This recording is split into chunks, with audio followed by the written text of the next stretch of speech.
Welcome back here, Jock 98.7, and as we are every Monday at 9:30, we are joined by David Solomon with 590 The Fan in St. Louis. And Solly, did you have a good weekend? Oh, I had a great weekend. In fact, I'm still recovering early on this Monday morning myself. Well, where did your travels take you? Actually, I went up to the Windy City, got away for about 24, 36 hours, was going to come back last night, but figured might as well wait and just go ahead and do that here this morning. So what's your take on baseball? I mean, obviously one of our favorite things to do in the Windy City is go to Wrigley Field and catch a Cardinals Cup Series. Is there going to be one of those this year? Well, it depends, Nate. Wrigley, they have a couple big video boards. MLB The Show is a pretty fun game.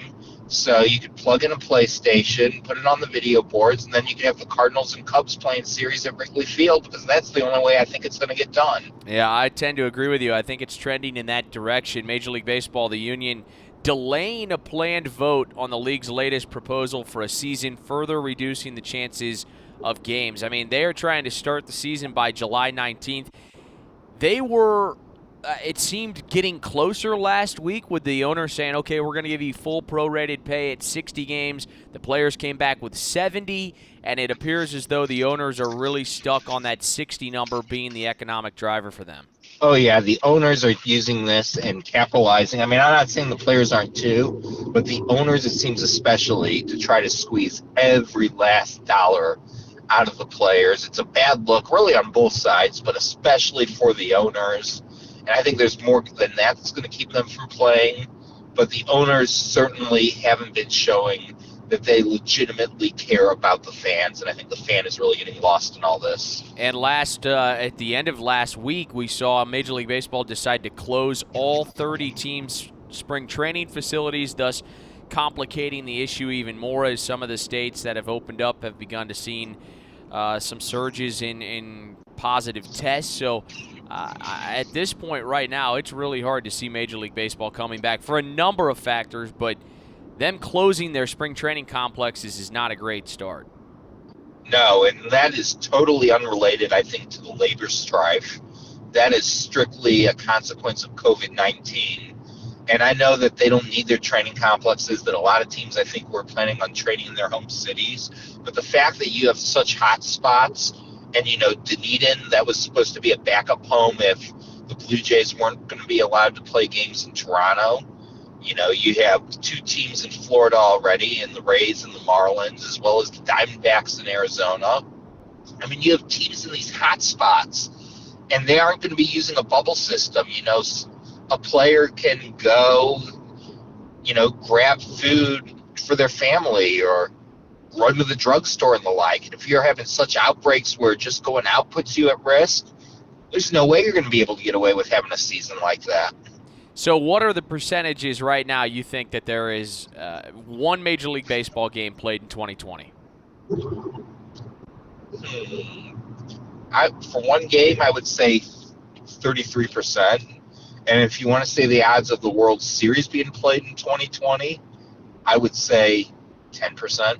So Manfred, in the latest discussion with the union head, Tony Clark, said, we will eliminate the 2021 components of the latest offer, but then said it's impossible to play a 70-game regular season at this point. They want the season wrapped up by late September to get the playoffs underway. If there is indeed a severe second wave of the coronavirus and we see another major shutdown, God forbid, but if that's the case, these owners realize they can't get to the end of 60 games and then not have a postseason. That would be a disaster. Oh, it would, but at the rate things are going with the coronavirus, if they even get started, I'm not holding my breath, so to speak, ironically enough. All right, Saleh, I want to change topics a bit here and get to an article from CBSSports.com on Father's Day, which we celebrated yesterday, ranking Major League Baseball's 10 best father-son duos.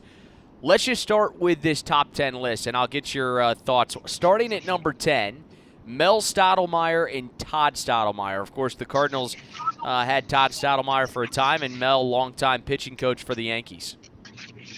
Yes, and, quite a baseball family. Mel Jr. also getting to play some as well. But, very solid. Mel especially was able to provide some life, real boost for that Yankees rotation in 1964. Other than that, he was kind of a little forgotten as he came aboard at the wrong time. But Todd, a very solid pitcher, helped solidify the rotation in those early La Russa teams. So very solid, if not spectacular, there at number 10. Number 9, you have Gus Bell, Buddy Bell, David Bell, and Mike Bell. Another rare third-generation Major League family. It just seems like regardless of what generation or what decade you're from, there seems to be a Bell on pro roster somewhere. Exactly, and of course, Gus Bell, a former All-Star as well, patriarch of the family. The Bells, again, each generation maybe not quite as good as the previous one, but, a bona fide baseball family. How do you not have the Bells on this list? David Bell. The only thing you don't want to see David Bell in is a brawl when he has his back waddling on the – you remember that brawl last year with the Pirates? Oh, I remember that. Benches clearing. And David Bell, he just couldn't find a way to stay in ball games last year with the Reds. On number 8 on the list of the best father-son duos ever in Major League Baseball, they got Dee Gordon and Tom Gordon. Now, Dee Gordon, interesting career. I mean, this is a guy who's a former All-Star, but he might be one of the fastest players in Major League Baseball. Flash Gordon, or Tom Gordon, this guy became one of the more prominent closers in the game with the Red Sox. Flash also didn't have a bad career as a starter a little earlier as well, so very versatile, but I'm a little skeptical of having the Gordons at number 8, but I'll wait and hear the rest of the list before I make my final decision. Well, the two do have a combined 5 All-Star selections, and they did rank number 8 on the list. Number 7. Okay, now this is interesting. They put them in a single selection. I didn't do this. They bunched these two groups together. Bo Bichette and Dante Bichette, and Vlad Guerrero Jr. and Vlad Guerrero Sr. Now, I think you could make the argument that Vlad Guerrero Jr. and Vlad Guerrero Sr. should be much higher on this list. I don't know. I guess they just did that because they all played for the Toronto Blue Jays. But you got a Hall of Fame player in Vladdy. You got all kinds of all-star selections, Silver Slugger awards, all sorts of hardware between these 4 guys, the Bichettes and the Guerreros. With Vlad Jr. and Bo Bichette, they're so young that I think it's too soon to be putting them on a list yet. You're strictly going there on potential. They have the potential to be dynamite, The Guerreros, especially with Vlad Guerrero. Dante Bichette, a course field creation more than anything, so I'm not so sure there. Time will tell on those lists. The kids could wind up both, maybe not in the Guerrero case, but in the case of the Bichettes, the kid could wind up outshowing dad. So they are number 7 on the list. At number 6, you got to get the Boones. Ray Boone, Bob Boone, Aaron Boone, and Bret Boone, and much like the Bells, there have been Boones in Major League Baseball for as long as a lot of people on this earth can remember. Oh, yeah. Bob Boone, especially with his longevity as a catcher. I mean, when you had him and Pudge, Carlton Fisk in the American League, boy, was that some longevity right there. And Bret and Aaron, very solid players. I mean, some may argue that Bret may have had a little help. I don't think we'll ever quite know for sure, but as a whole, very solid. I have no objections with them being up there on this list. The Boones have a combined 10 All-Star Game selections and 11 Gold Gloves. They come in at number 6. Number 5, Moises Alou and Felipe Alou. And again, you could probably argue that these two should be ranked higher. Moises is a 6-time All-Star and 2-time Silver Slugger, and Felipe enjoyed both success as a player and a manager, a 3-time All-Star as a player, also the 1994 Manager of the Year with the Montreal Expos, a team that a lot of people thought would have gone on to win the World Series had there not been a strike. Yeah, the Alous, very solid players, although I'm not surprised that's where they are because you have some pretty dynamic duos when we go further up on the list, I'm guessing. I'm not going to assume for CBS, but with some of the other names, some of the names we haven't even gotten to, that I'm not ready to roll anything out yet. But Felipe and Moises, good to see them get their just recognition. Number 4 on the list are one father-son duo. Though I don't know how well their relationship is, but Prince Fielder and Cecil Fielder. Okay, get this. Their home run totals. They both finished with exactly 319 total home runs. And, of course, Prince Fielder's career shortened by injury never got to quite truly see what he could have done if he had been able to have a full career. But talk about some legit power, and talk about two guys who you won't see modeling Speedos in Major League Baseball.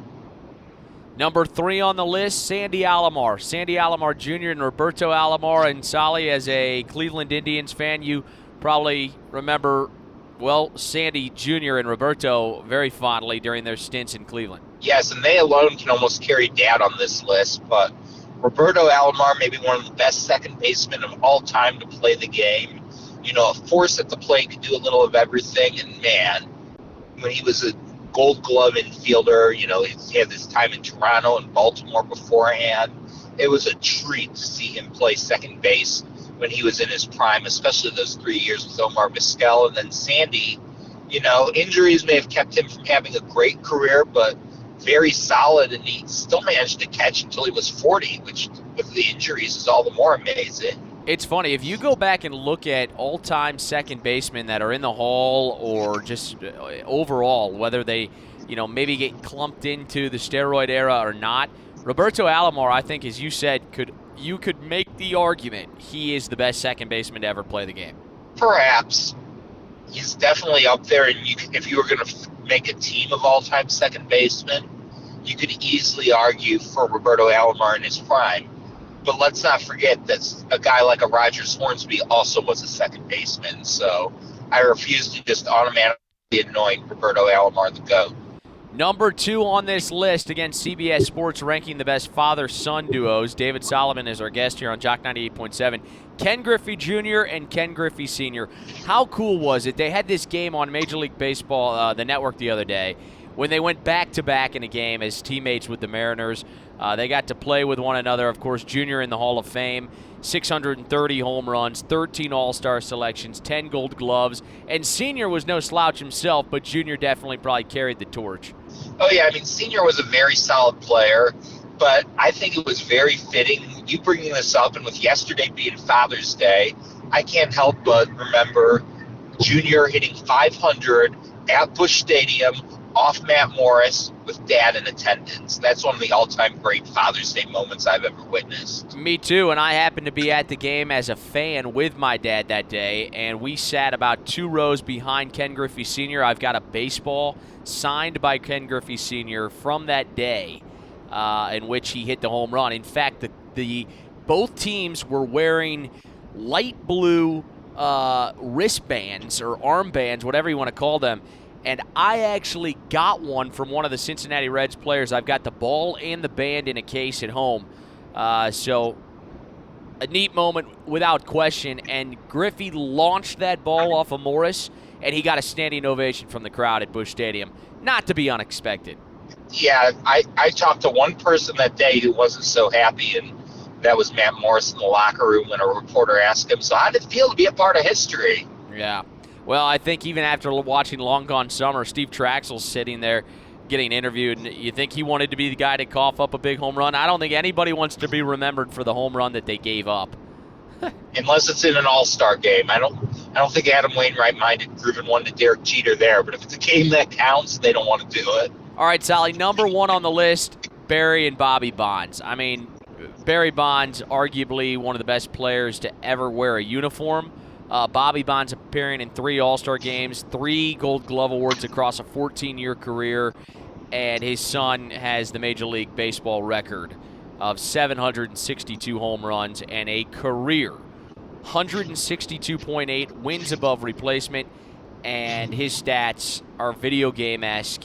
No one will ever find offensive success like Bonds did. You can talk about the steroids, you can talk about anything, performance-enhancing drugs. Bonds was a tremendous player. Oh, yeah, just an absolute, just amazing freak. And let's not forget, Bobby was a very good player himself, and if Bobby Bonds hadn't had such a drinking problem, he could have been a star along the lines of Barry to a degree, at least without the drugs.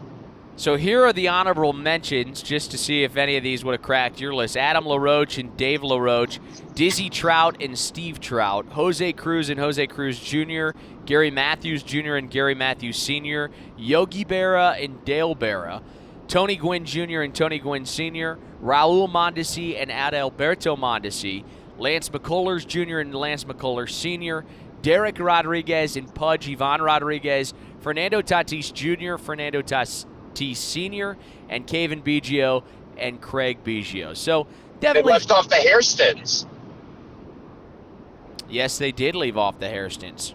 I mean, that was one that was kind of on my radar. I mean, most of the honorable mentions, you either had one or the other who didn't make it, or you have too many sons who haven't proven enough yet. But I thought the Hairstons were a very notable omission from the list. They do put them in category 5 families have produced third-generation players. We talked about the Bells and the Boones. The Colemans with Joe Jr., and Casey. The Hairstons, Sammy, Jerry, Johnny, Jerry Jr., and Scott. And the Schofield/Worths, who have had Ducky Schofield, Dick Schofield, and Jason Worth. So, interesting, though. Nice little tidbit to Father's Day with MLB's 10 best father-son duos, according to CBSSports.com. Coming up tonight on MLB Network, a very cool feature. In fact, I just watched a video earlier today of Bob Costas and Tom Verducci breaking down some of Jack Buck's best calls, and they are going to relive some of Buck's most famous calls tonight on MLB Network as they showcase his career. I can't wait, because as many fond memories as I have growing up listening to Jack Buck, both doing the Cardinals games and, listening on CBS radio, Monday Night Football as a kid as well. Most of what I heard of Jack Buck was not Jack Buck in his prime.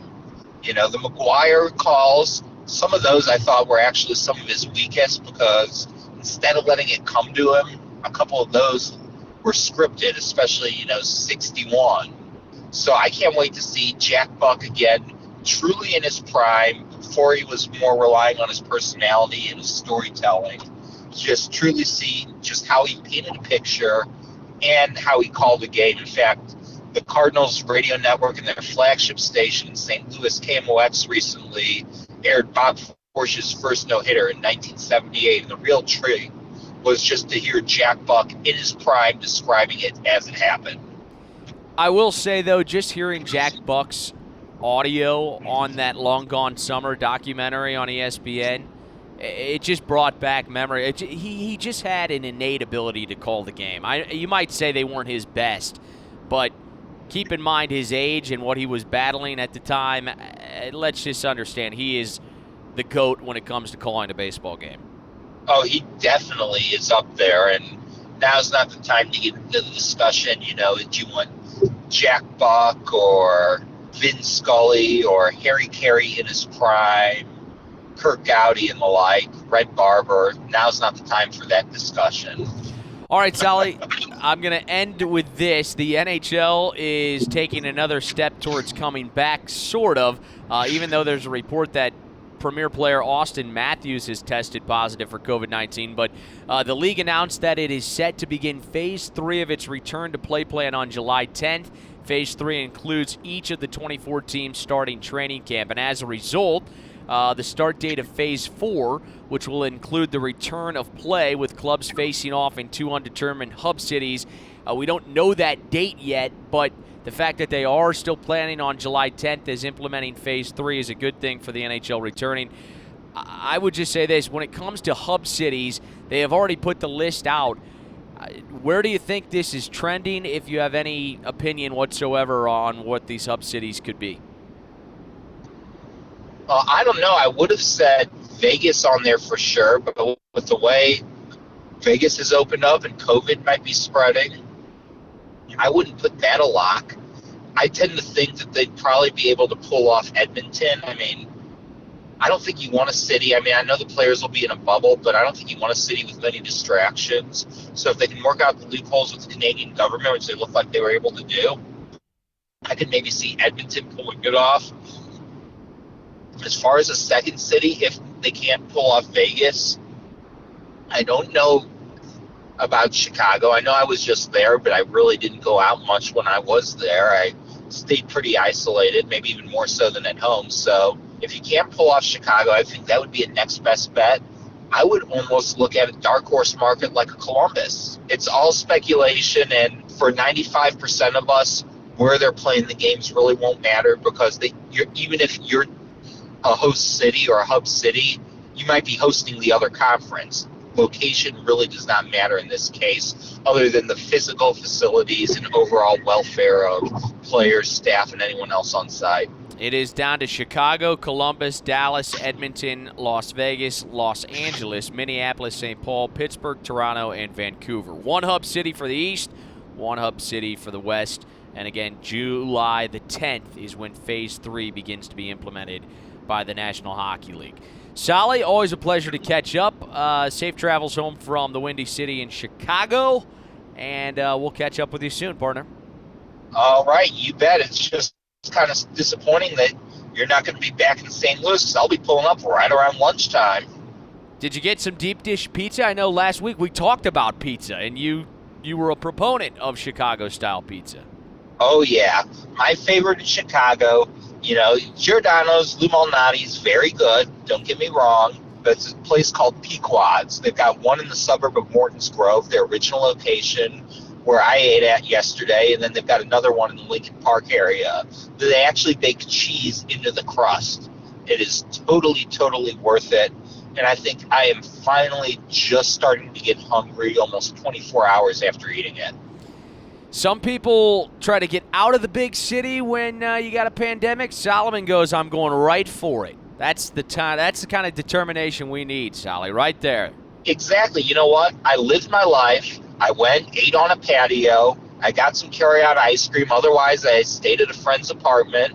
It's possible to go places and still be smart about it and still maintain distancing. And for the most part, that me and the friend I went to eat with had the patio to ourselves. So I think I feel a little safer there than at the grocery store, which has always been okay. Sally, we'll talk to you next week. Thanks, bud. Looking forward to it. Still to come, Gerald Andrews, Executive Director of the Missouri Sports Hall of Fame, joins us at 10, and at 10:30 we hear an interview from Martin Kilcoyne and President of St. Louis Cardinals Baseball Operations, John Mozeliak. This is the Sports Report on Jock 98.7 and the Radio Springfield app.